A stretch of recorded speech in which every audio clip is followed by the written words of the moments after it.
Graça e paz, irmãos. É uma alegria estarmos aqui apresentando mais uma vez a nossa ministração a respeito de o que realmente eu quero é que estejais livre de preocupações. Eu quero comunicar para os amados que, pela honra e glória do nome do Senhor, eu tenho experimentado essa bênção e gostaria muito de que você também recebesse essa ministração no seu coração e passasse a ter essa dádiva, essa bênção de ter uma vida livre na presença do Senhor. Daqui a mais 2 semanas nós vamos começar uma nova série a respeito de Deus é um Deus de movimento. Se prepare, porque são ministrações maravilhosas. Mas a respeito da ministração de hoje, eu quero fazer uma leitura bíblica e em seguida eu quero orar pedindo a misericórdia, a bênção, a graça do Senhor para essa palavra, que ela verdadeiramente venha causar impacto no seu coração e paz no seu espírito. O título de hoje é uma bênção quando somos afligidos por Deus. Nossa, olha só, vou repetir. É uma bênção quando somos afligidos por Deus. 2 Coríntios 1, versículo 3 e 4, diz o seguinte: Bendito seja o Deus e Pai do nosso Senhor Jesus Cristo, o Pai de misericórdias e Deus de toda consolação. É Ele quem nos conforta em toda a nossa tribulação, para podermos consolar os que estiverem em qualquer angústia, com a consolação com que nós mesmos somos contemplados. Oh Deus, muito obrigado pela leitura desses versículos, Senhor, porque eles por si só já são muito esclarecedores. Porém, eu reconheço, Pai, a minha fraqueza humana e a minha necessidade de receber neste momento uma unção fresca, uma unção nova, uma unção especial da parte de Deus, para que eu possa comunicar as verdades, os remas dessa palavra de maneira intensa, e onde também os nossos ouvintes possam receber essa palavra no Espírito. Peço, Paizinho, que Tu concedas para cada um daqueles que nos assistem um espírito de revelação e espírito de sabedoria no pleno entendimento da Tua palavra, para que não apenas sejamos ouvintes negligentes, mas que possamos ser operosos praticantes. Damos a Ti, Pai, neste momento, toda a honra, toda a glória e todo louvor, crendo que o Senhor fará maravilhas através da minha vida, para alcançar aqueles que estão nos assistindo, seja no YouTube, seja no Facebook, seja no Instagram, qualquer uma dessas redes sociais, o Senhor vai fazer grandes coisas. E a Ti, Pai, toda a honra, toda a glória, todo louvor e toda a adoração. Meus amados, veja que coisa extraordinária esses versículos nos levam a entender. Ele diz assim, ó. Bom, primeiro o tema, né?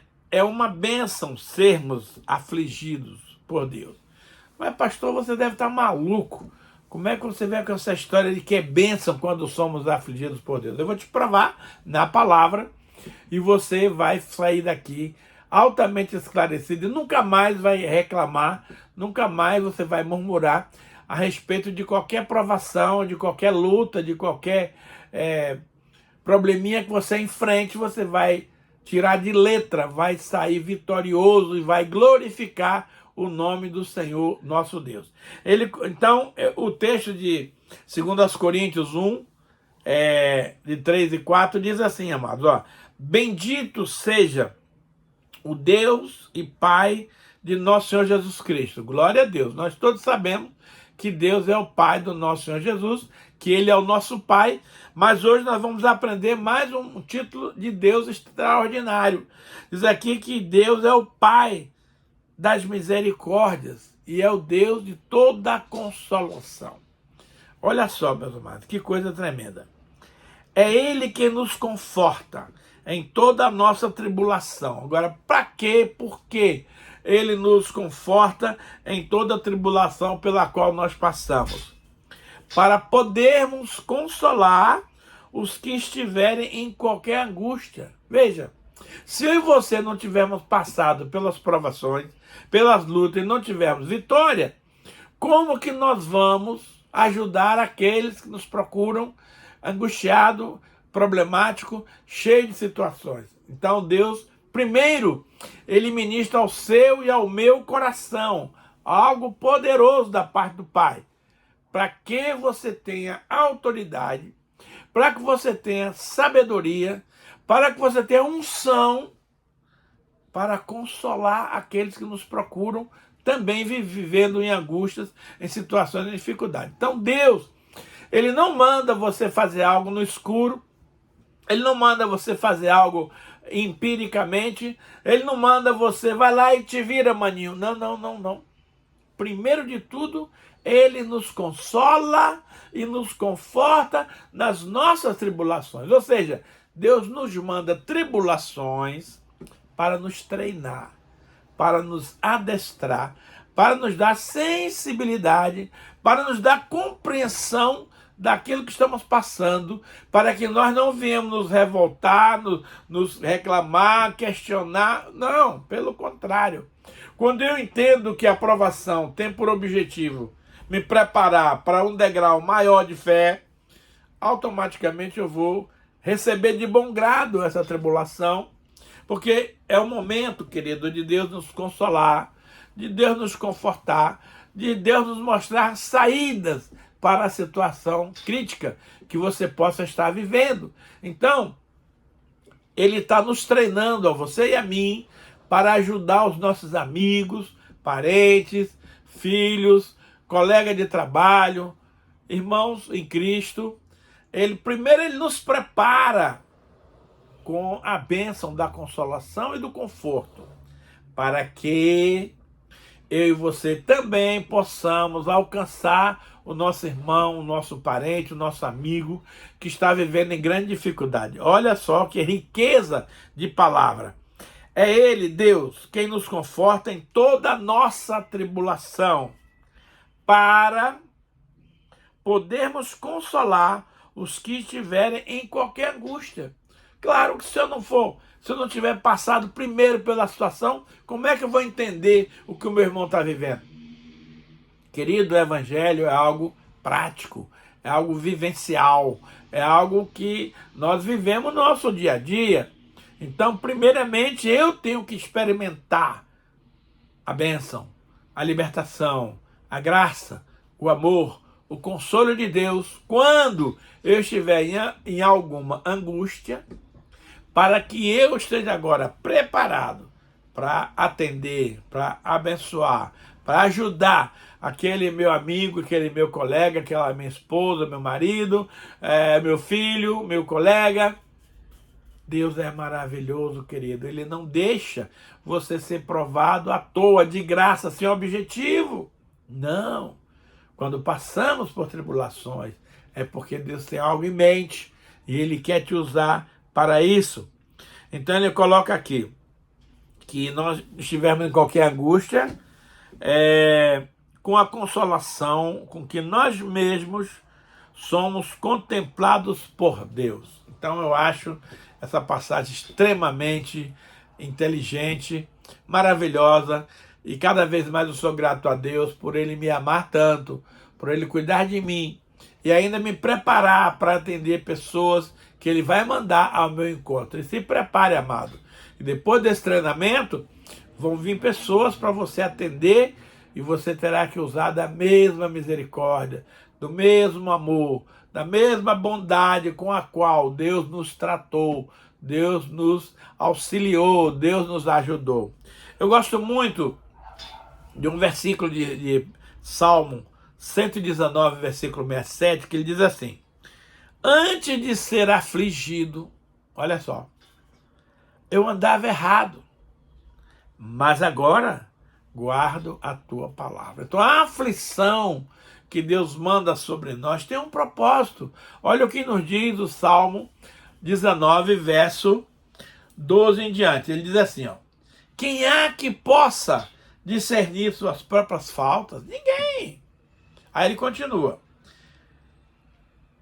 absolve-me das que me são ocultas e também guarda o teu servo que ela não me domine. Então, guarda da soberba o teu servo, para que ela não me domine. Então serei irrepreensível e livre de grandes transgressões. Que a palavra dos meus lábios e o meditar do meu coração sejam agradáveis na tua presença, Senhor, rocha minha, redentor meu. Veja, naturalmente, amados, eu e você não temos a capacidade intelectual, humana, espiritual, de perceber os nossos erros, as nossas faltas. Nós não sabemos. Então, é preciso que você faça a seguinte oração: Senhor, tu sondas e conheces o meu coração. Prova e conhece os meus pensamentos. Vê se há em mim algum caminho mau e guia-me pela vereda da justiça. Está em Salmo 139, versículos 23 e 24. Então, meus queridos, somente Deus pode sondar você e a mim. Porém, aquelas pessoas com as quais nós convivemos, esposa, marido, filho, colega, pastor e ovelha, percebe claramente na vida do outro situações contrárias, situações pecaminosas, situações desagradáveis. Então é necessário que a gente tenha o amor, a paciência, a sensibilidade de buscar ajudar o nosso semelhante. Querido, eu sinto muito, mas essa situação que você está fazendo assim, assim e assado não agradam a Deus. Porém, você não pode julgá-lo como um juiz, você não é juiz, mas também você tem que ter a solução, você tem que ter a palavra correta para a pessoa aplicar.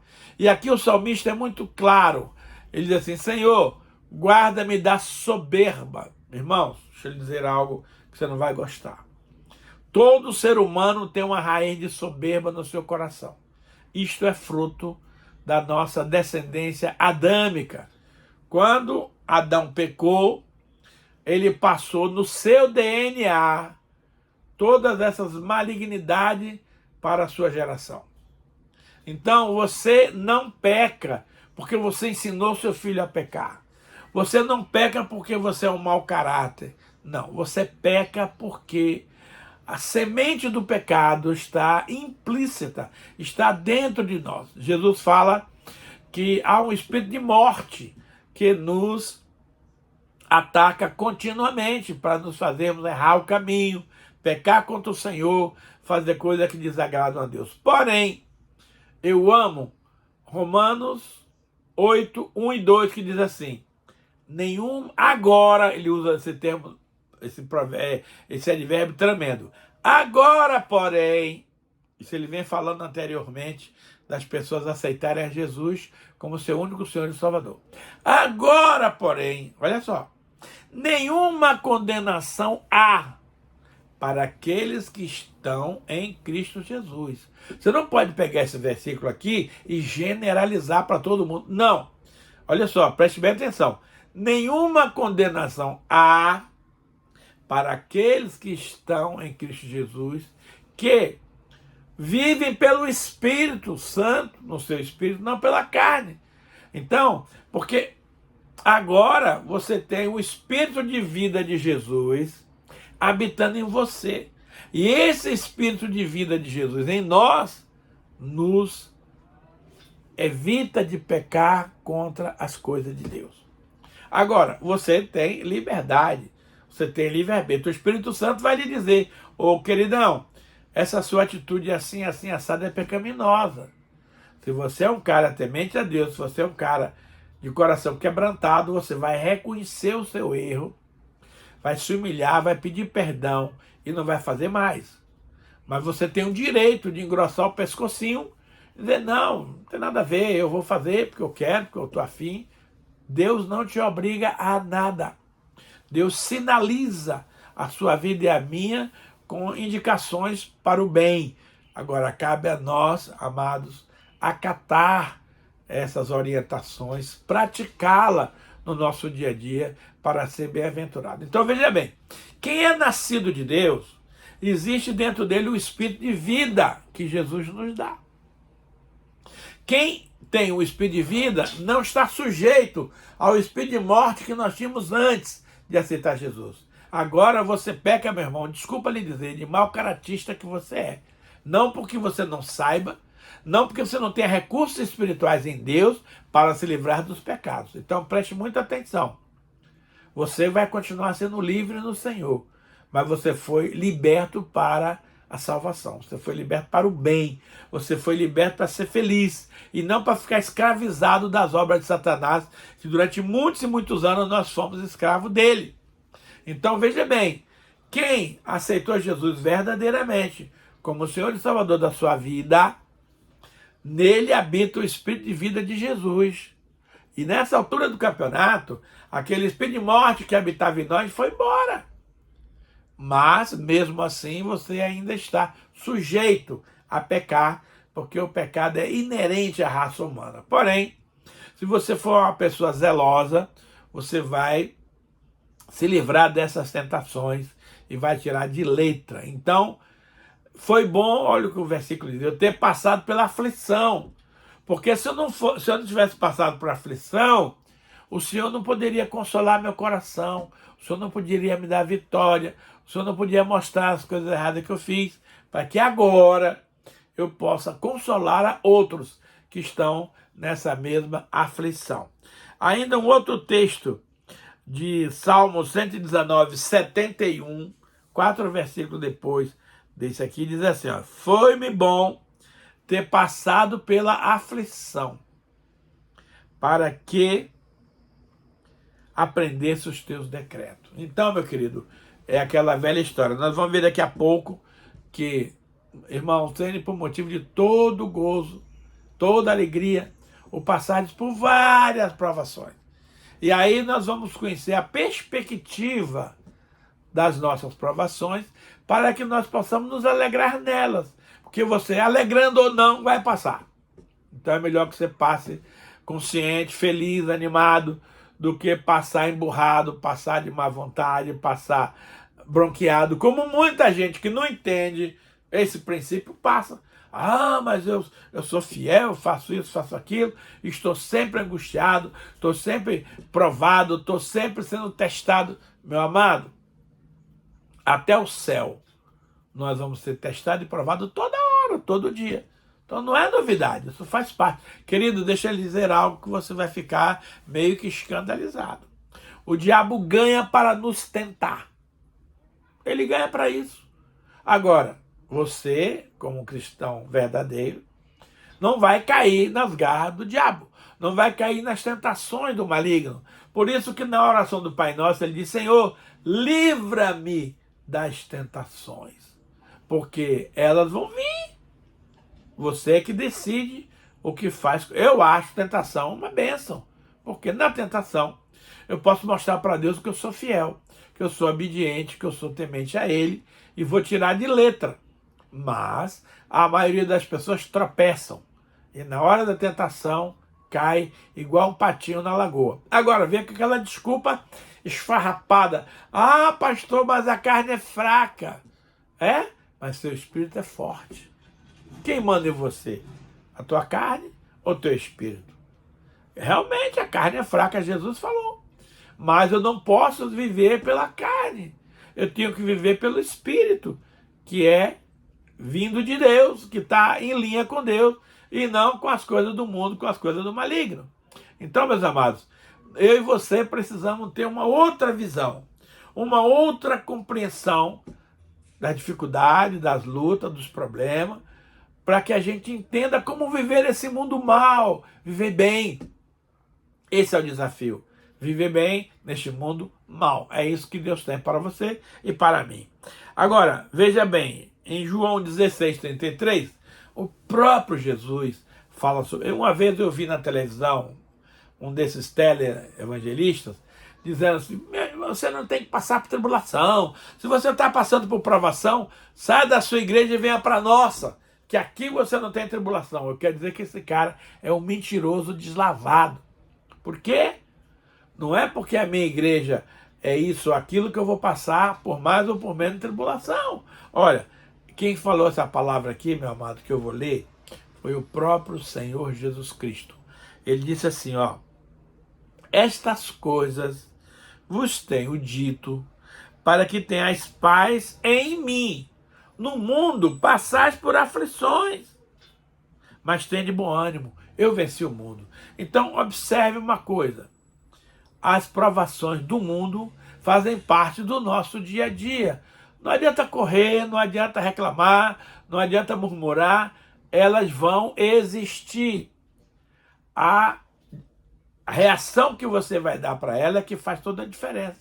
Então ele disse, olha, essas coisas vos tenho dito para que tenhas paz em mim. Paz em Jesus, querido, ele é o príncipe da paz. Eu não posso ter paz, o mundo também dá paz.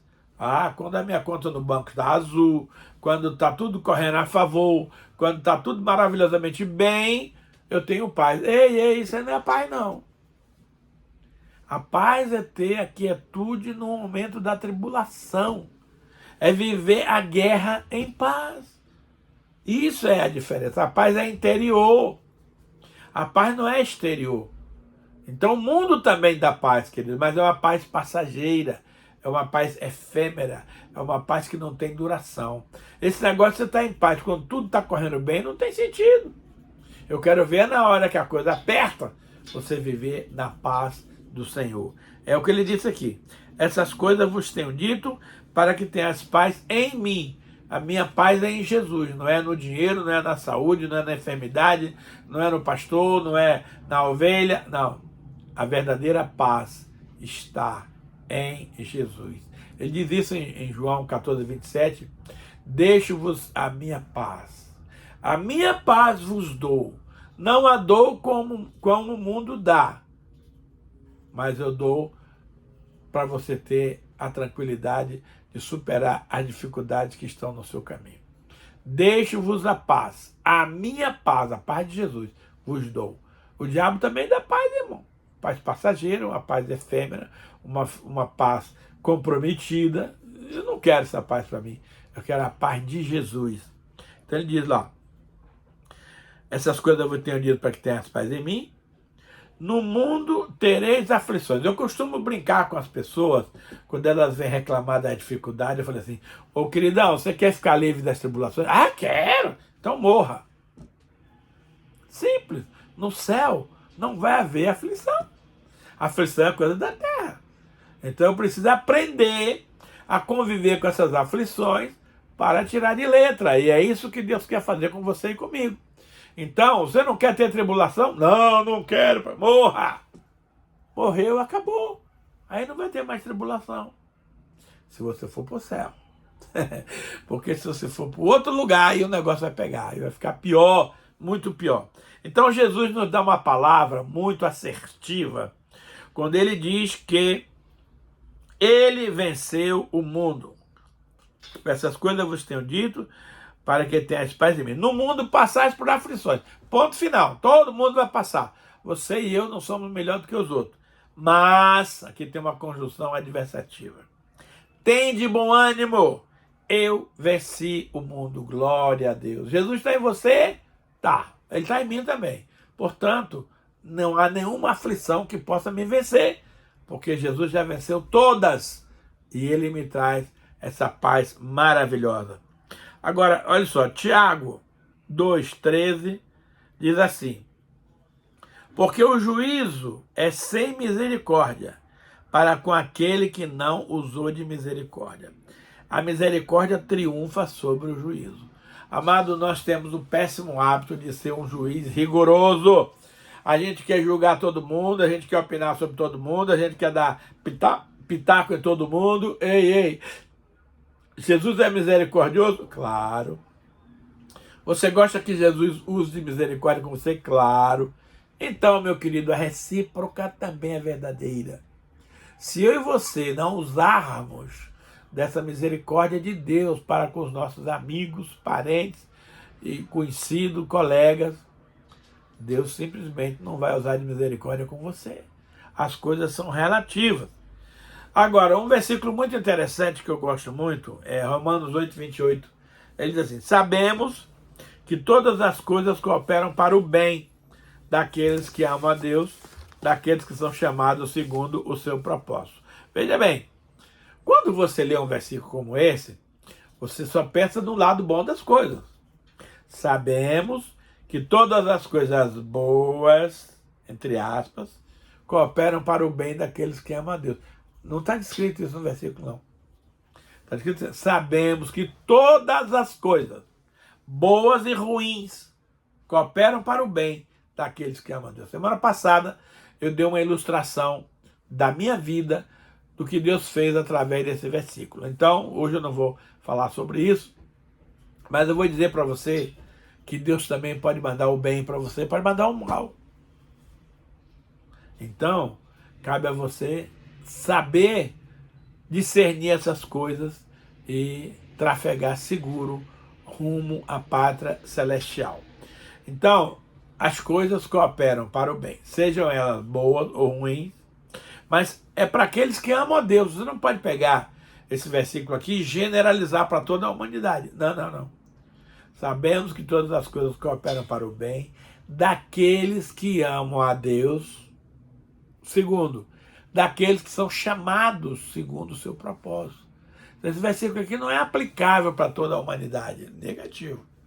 Esse versículo aqui só é aplicado para aqueles que amam a Deus, e é o meu caso, é o seu caso, e para aqueles que são chamados por Deus. Eu e você somos chamados por Deus para a sua obra. Portanto, esse versículo se aplica a você e a mim. Mas não tente generalizar isso aqui para todo mundo, porque não é assim que funciona. Eu gosto muito de uma passagem aqui de 1 Tessalonicenses 3, de 3 a 5, porque Paulo é um especialista nesse tema. Ele diz assim, ó, a fim de que ninguém se inquiete com essas tribulações. Ele está falando de tribulação. Porque nós mesmos sabemos que estamos designados para isso. Eu e você, querido, fomos designados para a tribulação. Mas o que é isso, pastor? Agora que eu aceitei Jesus, agora que você aceitou Jesus, Jesus vai te dar ferramenta, Jesus vai te dar condições de você passar por essas tribulações e ser mais que vencedor. Aí ele continua. Pois, quando ainda estávamos convosco, predissemos que íamos ser afligidos, o que de fato aconteceu. E é do vosso conhecimento, ou seja, você não está nisso aqui de alegre, de gaiato, de inocente. Foi nos dito que nós somos designados para a tribulação, que nós íamos passar por isso. Está acontecendo. Então não venha da onde de desentendido. Ah, mas ninguém me falou isso. Bom, se aceitar Jesus é isso, então eu prefiro voltar para o mundão. Vá, meu filho. A porta do céu está sempre aberta para entrar e para sair. Você não precisa ficar lá constrangido, contrariado, obrigado. Deus não obriga nada para ninguém. Eu e você somos livres, querido. Vamos usar da liberdade com responsabilidade. Olha só. Foi por isso que, já não me sendo possível continuar esperando, naquela época de Paulo, era terrível, porque não tinha avião, não tinha carro, as comunicações demoravam muito, e Paulo estava preocupado e queria saber notícia. Então, olha só, já não me sendo possível continuar esperando sem nenhuma resposta, mandei indagar o estado da vossa fé. Como é que está a turma lá de Tessalônica? Está animado? Está firme no Senhor? Está superando a dificuldade? Olha só. Temendo, o Paulo também temia as coisas, que o tentador vos provasse e se tornasse inútil o nosso labor. Ou seja, então eu ia ter a sensação de que tudo que eu trabalhei com vocês foi em vão. Mas graças a Deus que os tessalonicenses foram exemplos, foram referência de homens tementes, de homens obedientes, e Paulo teve grandes alegrias com aqueles irmãos de Tessalônica. Então, veja bem, quando as pessoas vêm para o reino, eu fico indignado com isso. Há pastores hoje que dizem, olha, sua vida está um caos, você está assim, está assado. Venha para Jesus, que vão acabar todos os seus problemas. Mentira! Você vem para Jesus, os problemas vão aumentar. Ô pastor, que pregação é essa? Não, estou falando sério. Agora, se os problemas vão aumentar, a graça de Deus também vai aumentar. A sabedoria de Deus vai aumentar. a unção de Deus vai aumentar, e aí sim, Deus vai dar a você e a mim condições de suportar essas aflições e vai nos dar ferramenta de vencermos tudo isso e sermos mais que vencedores. Outro texto que eu amo é Tiago 1, li um pouquinho no início aqui, 2-4, que diz assim: meus irmãos, aqui Paulo está falando para a igreja, para você e para mim, tende por motivo de toda a alegria o passardes por várias provações, sabendo que a provação da vossa fé, uma vez confirmada, produz perseverança. Então, eu lhe pergunto a você, como cristão autêntico e amante de Jesus, você no momento tem tido motivo de alegria o passar por várias provações? Não. Então, meu filho, alguma coisa está errada. Porque o objetivo das provações é essa, é te capacitar a tirar de letra a situação para algo lá na frente que Deus está preparando para você. Ele aqui diz que o quê? Que a provação produz perseverança.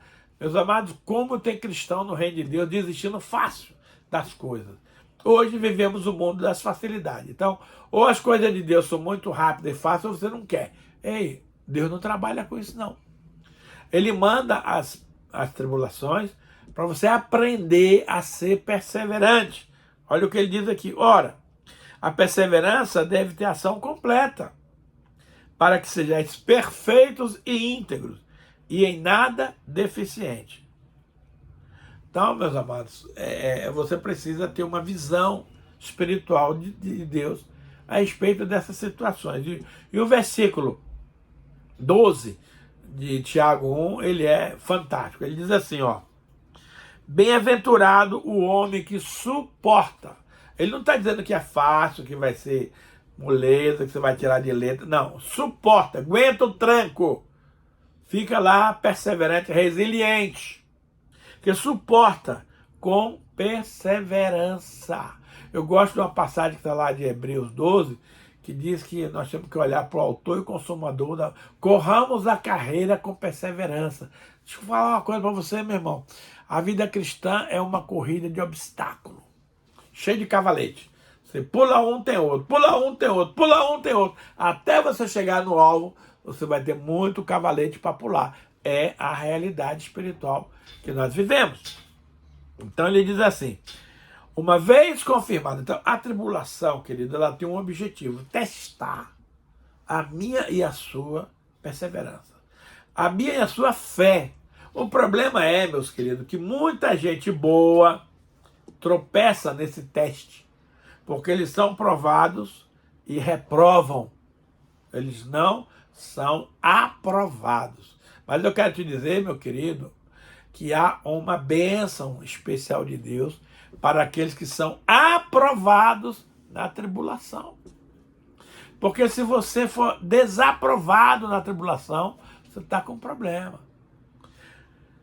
Bem-aventurado o homem que suporta com perseverança a aprovação. Olha o que ele diz aqui. Porque depois de aprovado, isso significa que você pode ser reprovado. Então lute, batalhe, se esforce para ser aprovado. Receberá a coroa da vida, a qual o Senhor prometeu para aqueles que o amam.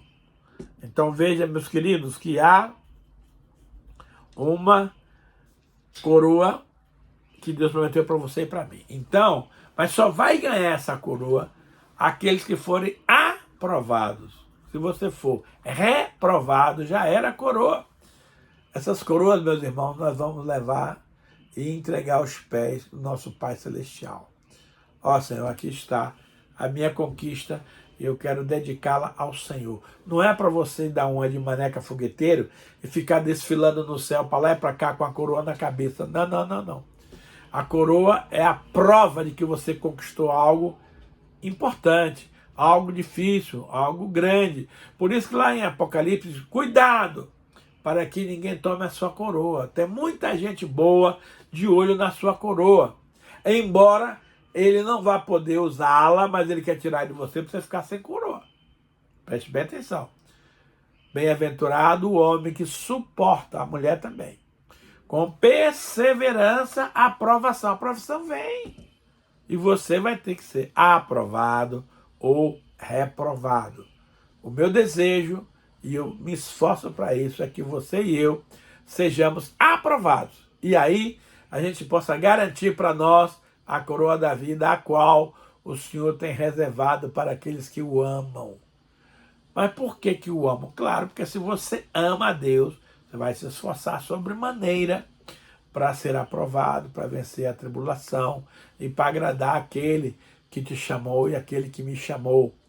Outro texto muito interessante também está em Romanos 5, 3 e 4, que diz assim: e não somente isto, mas também nos gloriamos nas próprias tribulações. Olha que coisa.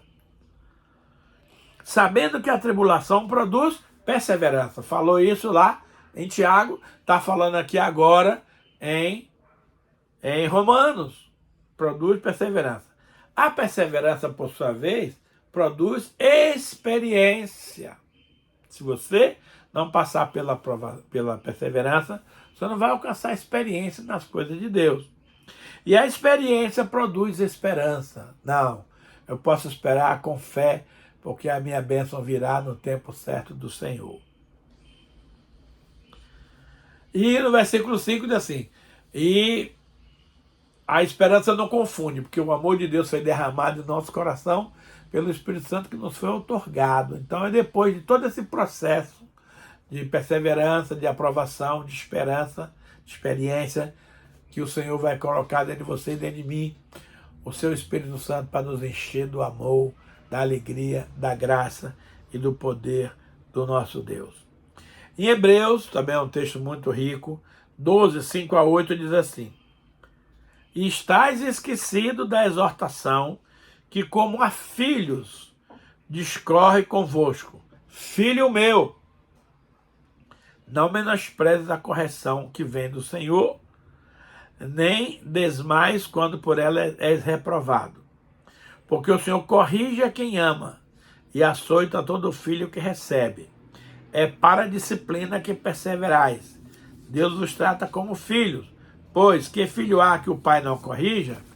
Mas se estáis sem correção, então não são filhos, mas são bastardos. Veja bem. O que é bastardo? É alguém que é gerado fora do casamento, também chamado adulterino, que se degenera, que não é puro. Então, eu e você não somos bastardos, nós somos gerados pelo poder do Espírito Santo para sermos filhos de Deus. Então, nós somos filhos legítimos e, como tal, Deus tem toda a oportunidade, Deus tem toda a condição de nos tratar, nos disciplinar e fazer aquilo que é necessário. Então, olha só, você já está esquecido da exortação que, como a filho, discorre convosco? Filho meu, não menospreze a correção que vem do Senhor, nem desmais quando por ela sou reprovado. Então, a pessoa desmaiou, não aguentou o tranco e desmaiou. Não. Se Deus está te tratando e está tratando a mim, e eu, nos altos dos meus 71 anos, eu sei quanto o Senhor tem me tratado, e hoje eu quero declarar para o Senhor que eu sou muito grato a Ele pelo tratamento, porque hoje eu posso me sentir uma pessoa melhor, uma pessoa mais próxima de Deus, uma pessoa que agrada ao meu Senhor. Isso não foi gratuito, foi fruto de provações, de lutas, de tribulações, as quais eu passei, e hoje agradeço a Deus, porque se eu não tivesse passado por isso, eu não seria a pessoa que eu sou hoje. Ainda não cheguei lá, vou deixar muito claro isso. Mas uma coisa eu faço, deixando as coisas que para trás ficam e avançando para frente, para o prêmio da soberana vocação de Deus em Cristo Jesus, que é o nosso corpo glorificado. Então, meus amados e queridos irmãos, não desanime quando Deus está lhe tratando. Glorifique. Mas a pergunta, muita gente faz pergunta errada. Senhor, por quê? Senhor, por quê? Senhor, por quê? Deus não tem que lhe dar explicação de nada. Mas se você for humilde e perguntar, Senhor, para que serve esse meu tratamento? Aí Deus vai te orientar. Então não é o porquê, é o para quê. O para quê é a finalidade pela qual eu e você estamos passando. Então, vamos nos alegrar e aceitar de bom grado, porque ele está açoitando a você e a mim, porque ele é nosso pai. E o pai tem direito de disciplinar o filho. E se o pai não disciplinar o filho, Deus vai puxar a orelha dele. Eu, graças a Deus, tenho 3 filhos, 2 homens e uma mulher. Tenho 5 netos, mas tenho procurado passar para eles aquilo que eu aprendi da parte de Deus. Eu tenho certeza que eles aprenderam, que eles ouviram, e hoje todos eles são praticantes dessas coisas que hoje estou ensinando aqui para você. Vamos ter uma palavra de oração. Ainda tem mais um versículo final que eu quero ler aqui, que é Apocalipse 3,19, que diz assim: eu repreendo e disciplino a todos quanto eu amo. Sê, pois, zeloso e arrepende-te. E quero te dizer algo. Se você não está debaixo da disciplina de Deus, você está largado. Porque nenhum de nós alcançou um nível de perfeição que não precise de correção. Então agradeça ao Senhor o fato de você ter disciplina, porque a disciplina visa nos corrigir, nos colocar no rumo certo, nos colocar no caminho certo, e por isso nós somos gratos ao nosso Deus. Vamos ter uma palavra de oração. Pai, muito obrigado por essa palavra tão maravilhosa que o Senhor nos liberou hoje. Paizinho querido, eu quero lhe pedir que, naquilo que eu não fui capaz de comunicar para os meus irmãos, que o Espírito Santo esteja realizando a obra. Convence, Pai, que convence o Espírito Santo não sou eu. As pessoas a mudarem de atitude, de pensamento, baseado nessas palavras que aprendemos aqui. E desde já, Paizinho, nós queremos dar a Ti toda a honra, toda a glória e todo o louvor. Amados, agora chegou o momento de nós provarmos a Deus o nosso amor a Ele, entregando uma oferta de amor. Davi disse: porque eu amo a casa do meu Deus, eu estou dando do meu tesouro particular 105 toneladas de ouro de Ofir. Amado, isso dá mais de 7 bilhões de dólares. 105 toneladas de ouro. Faça as contas aí quanto está o quilo de ouro no mercado paralelo e você vai calcular o valor da oferta de Davi. Então ele deu aquela oferta, ainda deu mais 345 toneladas de prata, que era o segundo metal mais precioso, e deu mais madeira e uma série de outras coisas. Então, não adianta você abrir a boca e dizer que ama a Deus, quando você não está preocupado com sua obra, com o seu reino. Então agora eu quero te dar a oportunidade, querido, de fazer uma oferta de amor para o Senhor. Anota o Pix aí, 41 99979 6625. Faça uma oferta para o Senhor, porque Deus não precisa do teu dinheiro. Mas eu e você precisamos de plantar, de semear no reino, senão a gente não vai colher. Então, pega seu telefone agora, faça esse Pix para esse número que eu te dei e você será grandemente abençoado pelo Senhor. Amados, se essa palavra lhe edificou, eu tenho certeza que sim, faça um compartilhamento aí para no mínimo 5 pessoas que você ama, para que essa bênção não fique restrita a você, mas que você possa repartir com amigos, com irmãos do Reino de Deus. Então, todo domingo às 15 horas no YouTube e às 16 horas no Facebook e no Instagram, você vai ver essa palavra maravilhosa. E olha, essa semana eu cheguei para Deus e falei: Senhor, eu estou meio a fim de parar. Me diga se é para parar ou continuar. Ele falou: não pare, continue, porque fui eu que mandei você fazer isso. Não importa quem está assistindo, quem não está. Eu quero que você continue e por isso eu vou continuar. E Deus tem me dado cada palavra maravilhosa. Semana que vem, ainda eu vou terminar a última palavra desse bloco.